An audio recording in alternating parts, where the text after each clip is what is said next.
เปิดปลากระเจียวโคโพเปิดปลากระลือปลากระยอสู่หากอสาหากอตาเชกตอเลจอปาโมสาสมูลอพีตาดิยอผาแกเปิดปลากระลือปลากระยอดือยอผาแกบะจอปาโมโดกระเตอลอ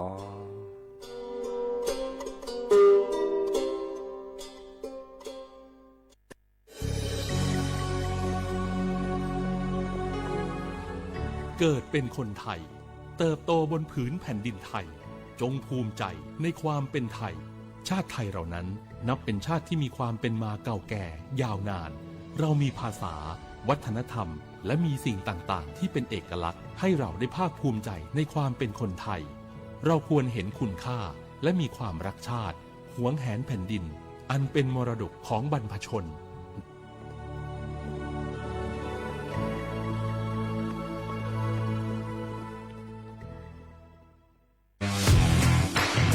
รัฐบาลไทยประกาศสงครามสแกมเมอร์รัฐบาลจึงได้ประกาศสงครามกับสแกมเมอร์ในฐานะที่สแกมเมอร์เป็นวาระแห่งชาติและในวันนี้ผมก็ได้ใช้โอกาสนี้มารายงานความคืบหน้าและเน้นย้ำถึงสิ่งที่เราต้องร่วมกันทำต่อไปรัฐบาลได้จัดตั้งคณะกรรมการอำนวยการป้องกันและปราบปรามอาชญากรรมทางเทคโนโลยีขึ้นมาโดยมีผมเป็นประธานด้วยตนเองเพื่อให้ทุกหน่วยงานทำงานไปในทิศทางเดียวกันเราได้มีการลงนามบันทึกความเข้าใจระหว่าง 15 หน่วยงานหลักทั้งภาครัฐและภาคเอกชนตลอดจนสถาบันการเงินเพื่ออุดช่องโหว่ทางการเงินและตัดเส้นทางเงินของกระบวนการอาชญากรรมเหล่านี้ให้สิ้นซากรวมพลังคนไทยต้านภัยสแกมเมอร์นายอนุทินชาญวีรกูลนายกรัฐมนตรี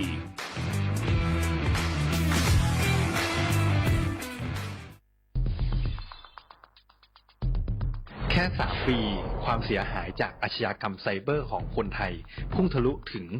94,000 ล้านบาทหรือเฉลี่ยปีละ 30,000 ล้านบาททุก1 ชั่วโมงเราเสียเงินกว่า 3.4 ล้านบาทให้กับมิจฉาชีพออนไลน์โจรไม่เห็นใจคนอาชีพไหนอายุเท่าไหร่สถานะทางการเงินแบบใดหมอพ่อค้านักธุรกิจนักเรียนแม่บ้านข้าราชการเกษียณทุกคนตกเป็นเหยื่อได้เสมอและวันหนึ่งอาจเป็นคุณหรือคนที่คุณรักเพราะจุดอ่อนร่วมของเหยื่อคือความเร่งรีบขาดสติหรือแม้แต่บางครั้งก็เกิดความโลภจนเกินไปอย่าปล่อยให้การกดคลิกเดียวลิงก์เดียวทำให้โจรยิ้มกว้างวันนี้ถึงเวลาแล้วที่คนไทยทุกคนจะต้องร่วมมือกันสร้างภูมิคุ้มกันอาชญากรรมไซเบอร์ช่วยกันหยุดก่อนที่ภัยไซเบอร์จะทำให้คนที่คุณรักและตัวคุณเองกลายเป็นเหยื่อ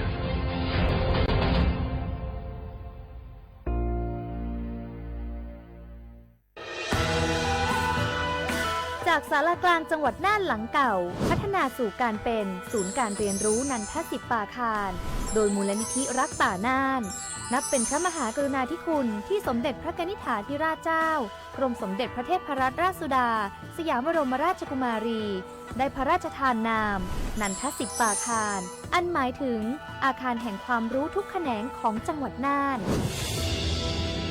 ภายในประกอบด้วยห้องนิทรรศการเฉลิมพระเกียรติรัชกาลที่ 9 แสดงพระราชประวัติและพระราชกรณียกิจของพระผู้ทรงเป็นพลังแห่งแผ่นดินและต้นแบบของความเพียรรถพระที่นั่งอนุสรณ์แห่งการเสด็จเยี่ยมราษฎรในถิ่นทุรกันดารทั่วทุกภูมิภาคของไทยพิพิธภัณฑ์ศาลากลางจังหวัดน่านความทรงจำของอาคารหลังเก่าและการอนุรักษ์สิ่งสำคัญของเมืองน่านเทคโนโลยีกับมนุษย์จุดประกายความคิดสร้างสรรค์สู่การสร้างนวัตกรรมในอนาคตน่านซิมูเลชันแนวทางจัดการขยะที่ยั่งยืนเพื่อตระหนักถึงผลกระทบต่อสังคมเศรษฐกิจและสิ่งแวดล้อม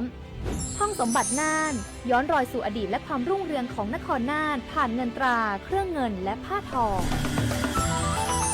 เปิดให้เข้าชมฟรีไม่มีค่าใช้จ่ายตั้งแต่เวลา 9 นาฬิกาถึง 17 นาฬิกาหยุดทุกวันจันทร์และวันนักขัตฤกษ์มาร่วมอนุรักษ์สืบสานสร้างสรรค์ศิลปะวัฒนธรรมและวิทยาศาสตร์ของเมืองน่านคุณค่าที่น่าภาคภูมิใจ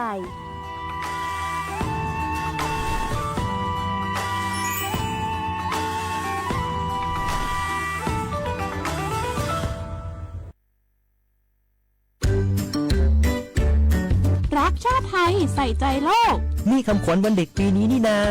แล้วเราจะไปเล่นเต้นเที่ยวที่ไหนกันดีอะมาที่นี่เลยจ้าสถานีวิทยุกระจายเสียงแห่งประเทศไทยจังหวัดเชียงใหม่ขอเชิญน้องๆหนูๆร่วมงานวันเด็กแห่งชาติประจำปี 2569 ในวันเสาร์ที่ 11 มกราคม 2569 เวลาตั้งแต่ 8 โมงเช้าจนถึงเที่ยงกิจกรรมตอบคำถามเล่นเกมรุ้นรับของรางวัลมากมายแล้วพบกันนะคะ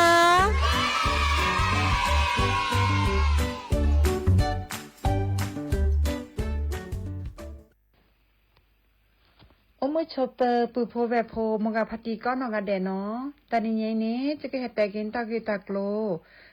ลมีเวลกะยกระดับ30 บาทยาลอซาเซก็ต่อสุอทิคูกอดเบลอ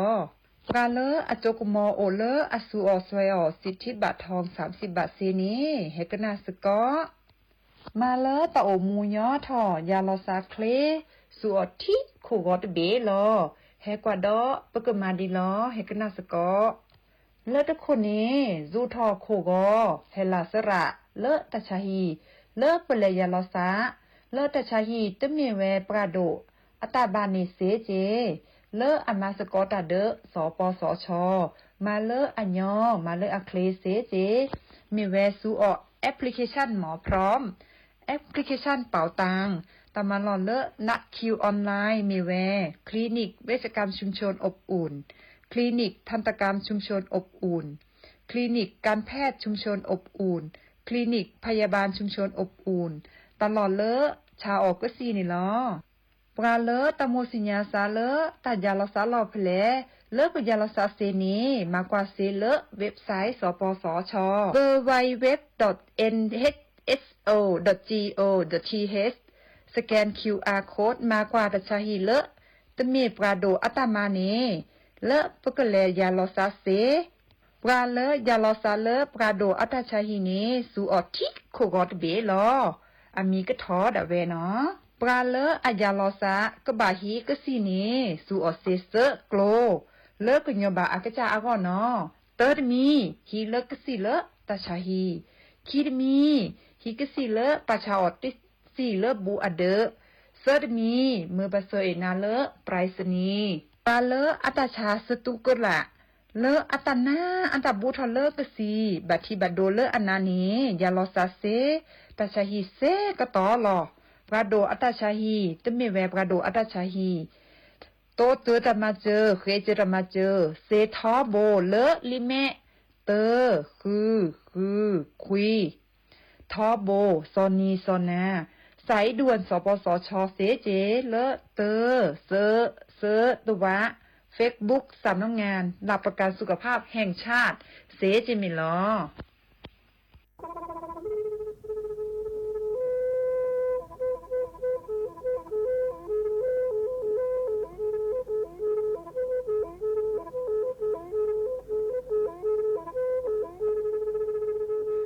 มือนี้มือซอเลอะวันที่29ตุลาคมนี่คิกโทแซกซาคือชิญิลาปุขิเนเนาะปาแก้คนน่ะมีเวลาเลือกคณะรัฐมนตรีดอเวดาเห็นเมื่อเลปาซึดแลเกตาเกบาคาคือเลปากุปัญญอนเลตึกแกดิปราจดแต่โพบาเฮโอเลทีละก่อเฮโอเลก่อจดแต่พาซิลีแต่จากคอนเลที่ก่อตามลอบพิกะอักเวลอเวดาเลมาตรา17แห่งพระราชบัญญัติคนเข้าเมืองพศ2522ดิสอบกาเลเฮลเลกอจเตซิลีก็ขอในบลาเนเนเมบาซาเลกเชลิเชจาและขีเนอแควเลอบากิบาเกเลนกแกทอปะจเตโพเนเนเลเซตจากคอเลที่ก่ออาตามลอบพิกะอาหินแควปะกอเลมาตรา7ทวิแห่งพระราชบัญญัติสัญชาติพศ2508ดินาโคเนตากาเลเฮโอเลกอจเตวีลิจาโตดิบาตะเก็บกะจเตโพดิบาบาชาแฮอุเพลโพนโพเสรพาเนนเกเคแกเลปะกอไวดาสัญชาติไทยคอมยูเลเก็บกะจเตโพเสแลอจาสิกว่าตลอติลอแชเลเวบอกอติตอขอและกอไวดาสำนักบริหารการทะเบียนกรมการปกครองมิเตเมบาเลนตากาโอเลเวกาเคอันตาและเชิดทอนลินจ่าแพ้เลตลอดตัดและ อำเภอเลื่อนก็จากอุดรเนตาเชื่อก็ตอนเลือปัดดุวับกาตาพิษตามมาในเวลาราชการอัตเวดาดีเนเนาะ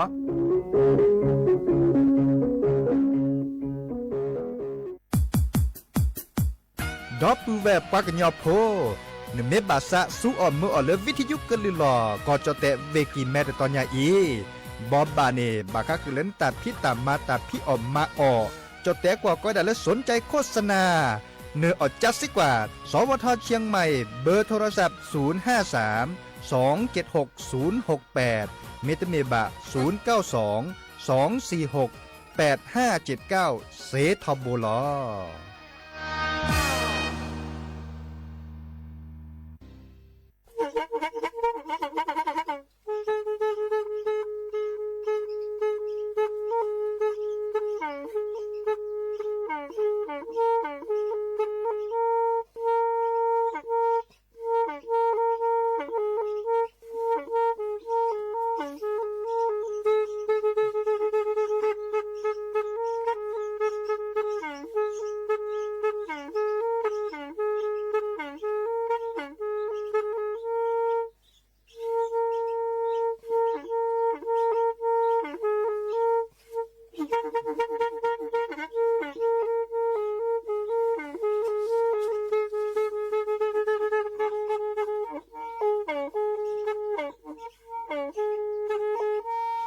แทอีวิทยุกลือหลอก็จะแตะเวกีแม่ตะกะโทนลิกจานยุ้ยชื่อคือกิโลเฮิรตซ์ตาเชอกระต่อเปอปากระหลือปากระยอกหลอกตืออีสู้อเมญาเปก็เห็นเหล่านั้นและตาสูมือซ้ำมือตากระเจาะตาแลกแก็บดูแก็บโผลและติเลื่อนนกออัตโคเนและกนาหลอเจอบาค่าคือตาซุมือซ้ำมือสก้อเนาะ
เนาะเดอโอมุโชเปอร์เนาะโอมุโชเปอร์ดอบบือแหวมือกับพัตติพือพีรมมอสเกาะปรัดโดกนาตาโพปะกวาดดอตาโพเปิดปรากลือปรากญอก็กันเนาะตาเตนีญาอีแกมือนี้มือซอเลอัลโลโดดอเตนีดอปรากอเลมือนี้มือซอเครียวแผลเนาะไม่เมเลก่อนลาอักวเนี่ยก็ได้เลยคริสต์มาสเนาะเดอดินาโคเนเตนิญาจะชมหมดเลยดิจะเกิดเมื่อเลดับปูแวดดิซอเลแกเนเปสกอเนาะดิซอเลแฮกกว่าดอกปลาแค่นี้แฮกกันหนาดอกปลาแค่นี้เนาะเดอเชเกเชวาลอซะเนาะเชเกเชวาลอซะตะการเลิกกว่าดอกปลาเลิกออนไลน์อ่ะปูตะการเลิกกันหนาเลิกวิทยุอ่ะปูโลบา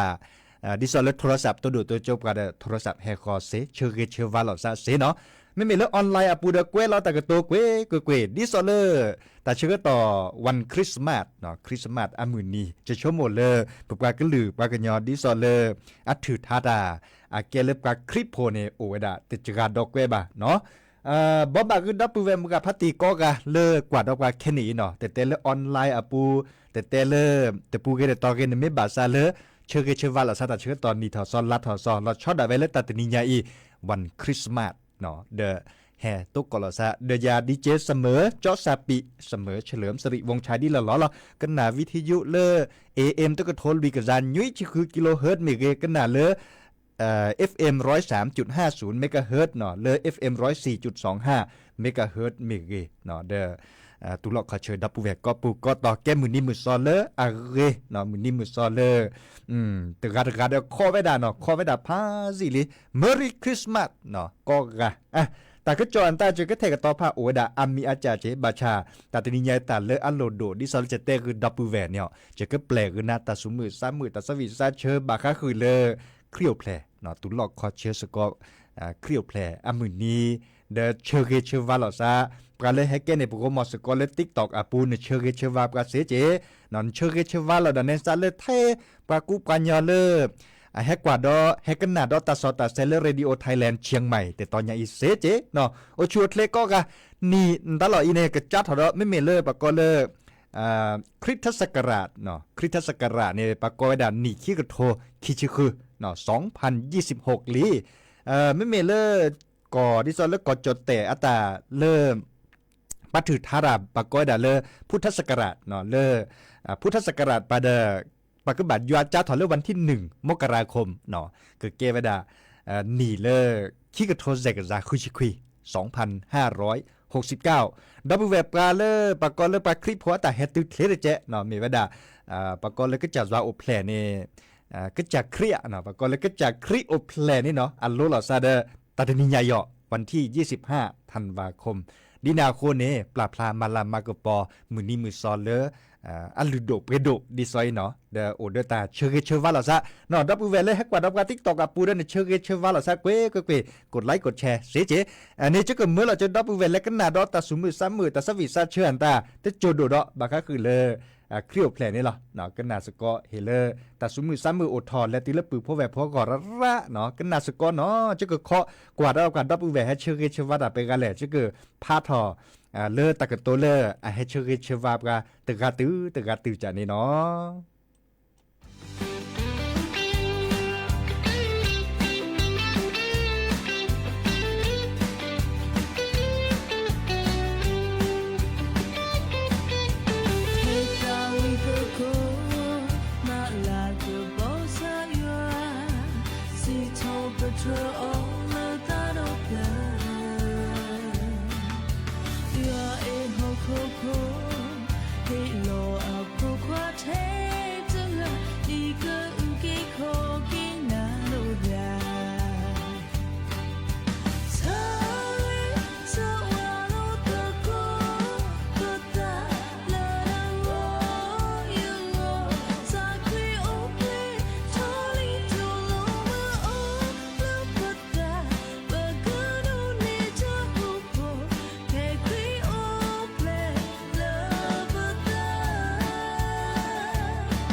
ก็เตอลินอตาสวิเล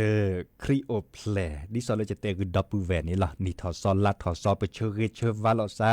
เนาะปูเพลตาชุปูเพลตาชาเตาม้วนเอาก่อนเน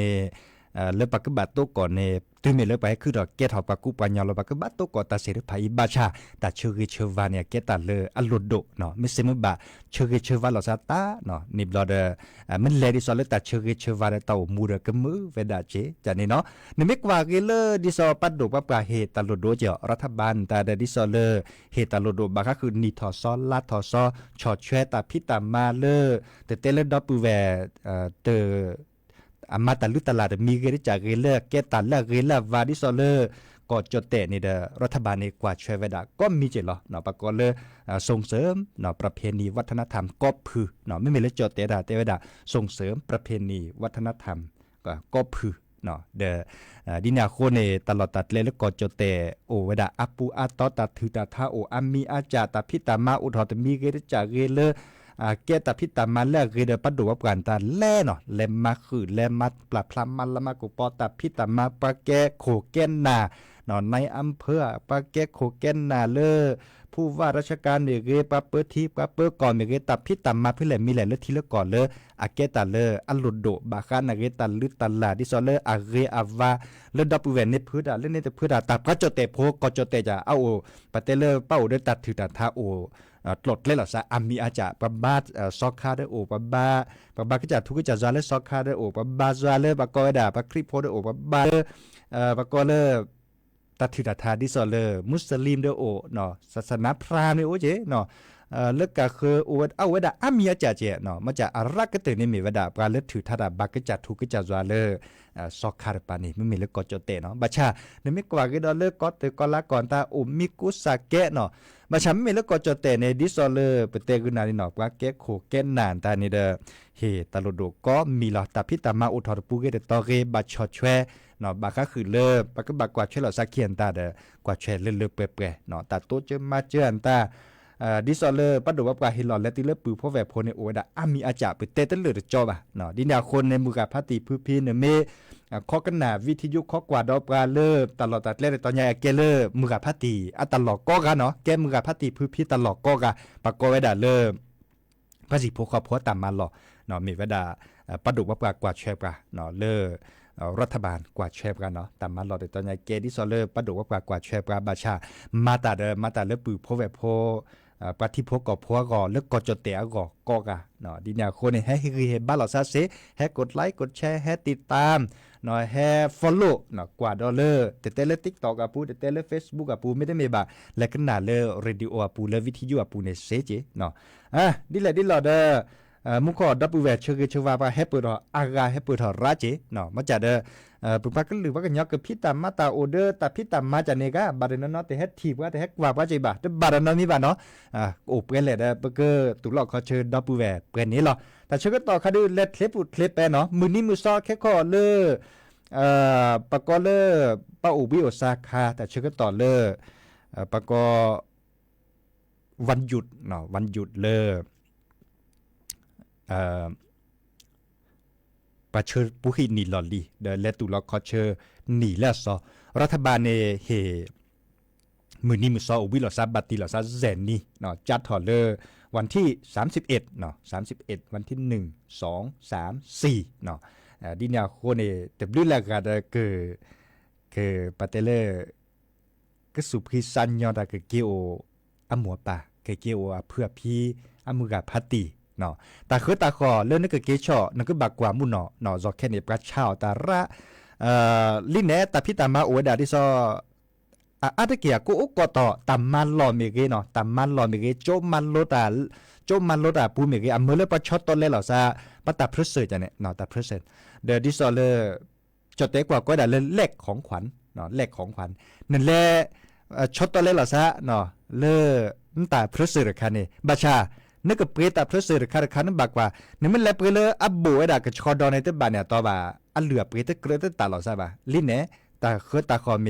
อันนี้เลลานเหลือเนาะกระทรวงพาณิชย์เนาะกระทรวงพาณิชย์ปราบพลาตะกะเจาะตาเสรีภาพบับหล่ออะเตเวดาตาอตานุเทียนตาไม่เซมบันและคือเปรตในเขาเนี่ยกิจเก็บโบดเนี่ยเนาะแต่พี่ตามาแกตาแรมมือสูงมือซาดิซอตุลอคอเชิญนี่ถอสลัดถอสอนเนี่ยชอตอนเลหลอซาเฮลลอซาตาเพรสเซอร์ตาแกตาเลเรเนาะแกตาเลเรบาชาเนี่ยไม่ตะกว่าลอติลอเชบะเนี่ยไม่ตะปลอบดอว่าอาตบานเนี่ยตอนนี้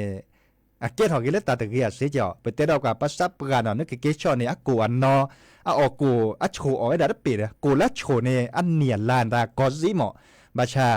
สับกาเมโรหรือบาเนี่ยหมอเมพอนึกเกชอเนี่ยกูอันนอนึกเกชอเนี่ยอัตันุทีเนาะเนี่ยไม่ตะกว่ามือนี้มือซอเลอเรเดียตะเรบะทอมือทอเบียเนี่ยไม่ตะกว่าบาเดตบานเนี่ยต่อว่าตาเล่นฮิลอสิทฟานิเกทหอกิเลตาเดนี่อับลูบะเนาะเด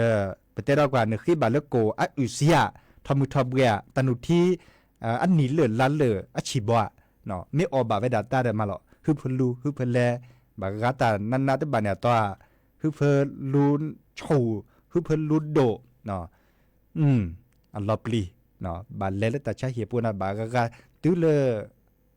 แต่ก็เตือนเนาะบากาตื้อเลฮึพลูฮึพแลแล้วหมอดคลื่นเลบาอันตาเดโอเจเนาะดินยาโคนี่เปิดเฮเตคือปือเพราะแบบพอที่จะเขาเรียกกระทรวงพาณิชย์เตวดานึกก็บักกว่าเนาะปากกอเลอของขวัญเนาะดิซอลเลนึก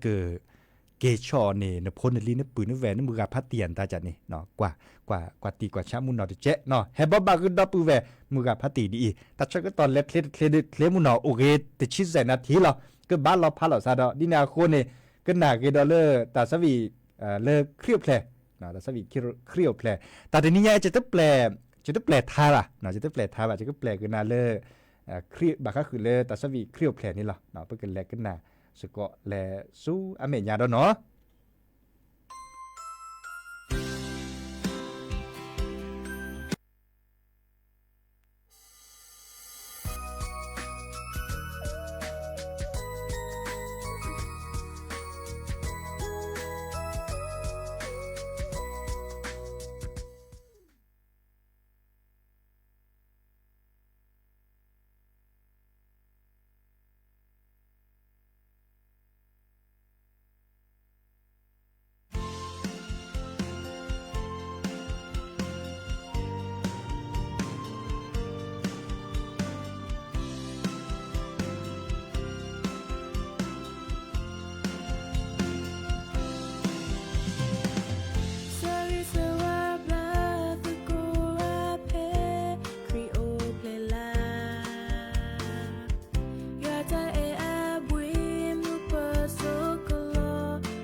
ก็เตอดอลลี่เนาะตาสวิเลเมอรี่คริสต์มาสเนาะมีเวลาปุปปากหรือปากญอแลปัลเลได้สิญญาจิบะอะโออะปูอาตอจิหมอปุปปากหรือปากญอโอสกุทีสกุกอตะกุบากุเซบาชาปากหรือทาเนบาตตอเนอะเกเรเจเนาะอะเกมอจาเดกึนนาลอซะดนับเปเนาะกึนนาติติเนนับเปแต่ชก็ต่อโอเคคุณนาทีลอก็บ้าลอพาลอซะดดับปูเวจะก็กวาดกว่าเล Facebook อ่ะปูที่ทีดอเนาะดับปูเวเลเฮตัวโดตัวโจกว่าเฮกิเฮบาลอซาเดปราโอทอเวดะเพลบปาเลอ๋ออีกาดีพอเนาะอมุชเปอร์พรไพรปาเมเกดีโอเคเมเกอีกามีดอลิแหละจอรอพอค่ะจะพามาดูบ่าวิสาจูเจเนาะเลสวทเชียงใหม่แต่ตอนยาอีเนาะตึ้นนี่เนี่ยเปิ้เกอแล้วโอปือพอแวโพเนตึ้นนี่ดบลออาริกิแล้วก็บาดแล้วตะเกอคาไม่ได้เมบาดเชิดต่อเลปะกอวันเด็ก อะปูเวดาเนี่ยมื้อนี้มื้อซอเลปราโพษาอะมื้อนี้ปูนี่เป็นแล้วโอปือพวกแวพวกมันหรอแลหาจาดอกกว่าดอกปูแวกันนาวิทยุอัสสออาแซมาซาดิเลตจาแลเนาะเดปะก็เลแลเฮลอตาคือตาคอจิเนาะเฮลอปือพวกแวพวกตาโตเจมาเจเมพลอคิเชกาตาเกยะเชตาเสรผ่านนี่ตึ้นนี่เป็นแลบลอเนาะแลปูขี้นี่อำเภอแม่วางเดแลบาลีอำเภอจอโตปูเดแลบาลีเนาะแลบุแล้วก็สกือก็ต่อเนาะเดข้อกว่าตาตึ้นนี่ใหญ่อีกก็เนี่ยแลดอแลปาแลบาชาลอตตีเลตเมตาตึ้นนี่ใหญ่กว่าเล่นนี่ถอดซอแค่ขอตึ้นนี่เนี่ยเนาะเล่นนี่ขี้ก็โทษแจกซะคือชิคุยเนาะลอตตีเลก็เนี่ยแลแต่ต่อมัจจาด้วยเมก็เนี่ยแลบาเลปากกันย้อเสียก็เลยแลบาเลปากกะเขือสีขวาแต่สินยาดิเจบ่าบักกว่าเลบัตโตโดโตโจอุบคูหลอซาตทีดอตาหลอพี่แหลตอแหลเล่นรอบบาเลโตเจมาเจลินเนี่ยอาริเกเลปะโคบนาปะตามาหลออัลเลซิซีเลเวริเกลาจิเนี่ยอาซิซีเนี่ยเลเวริเกบาริบากเลลอพี่ตะปอซีบาบาชาดะตันนี่เลบาดินอกแคนอกคอบาอันตาจันนี่เนาะอีคาเดขอเลแต่เชื่อต่อไม่ตื้อเนาะจิเกอแฮบอบบาคือดับเบิลแวร์มือกับพาร์ตี้คือพี่เนาะขอเดกนิโตกอลซาเดดับเบิลแวร์เพื่อเลปะเลยขอตนี่ใหญ่จิเกอเตดาบกะอีหรอเนาะจิบิจิโผปูโผแวโผก็ปูก็ต่อกันนาเลวิทยุเมเก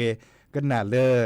ออนไลน์เมเกเนาะมอนโกชวดเลเบมือซับคือตาเชื่อต่อนี่ทอซอลลาทอซอเฮตือเครียวแพลอาตาเชื่อต่อเฮตือบาชาแค่มาหาเด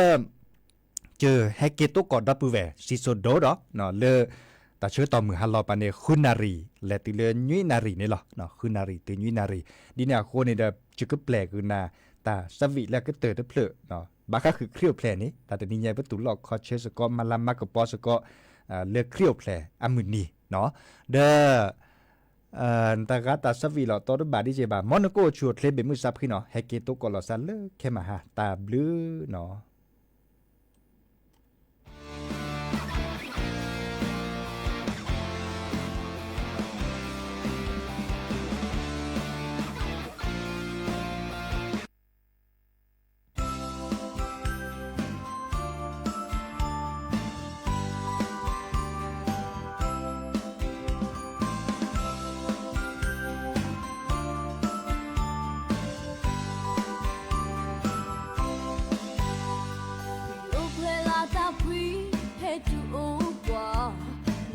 ตาคูลปเวกูอา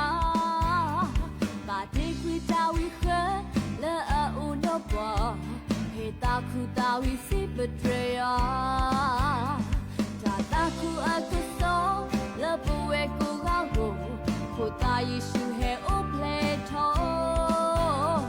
นี่ก็อุคอกิพวานายาปตาเนบายิชูเฮโอเพลโทเวดา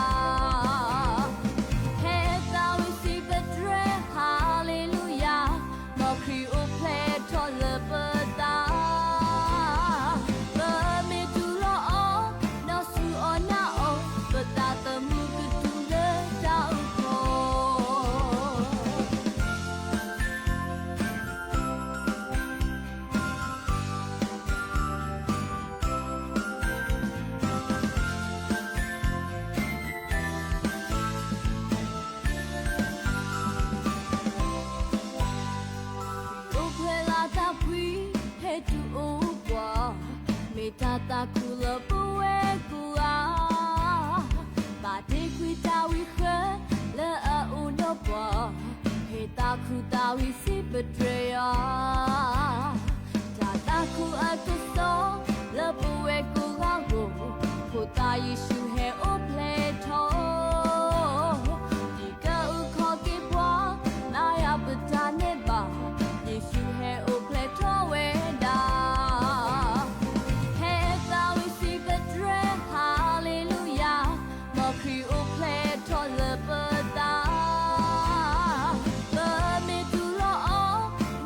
โ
สถานีวิทยุกระจายเสียงแห่งประเทศไทยและเครือข่ายทั่วประเทศเสนอข่าวต้นชั่วโมง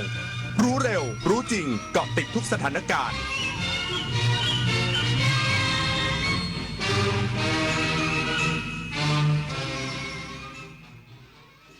รับฟังข่าวต้นชั่วโมง 10 นาฬิกากับอรัญญาชมชื่น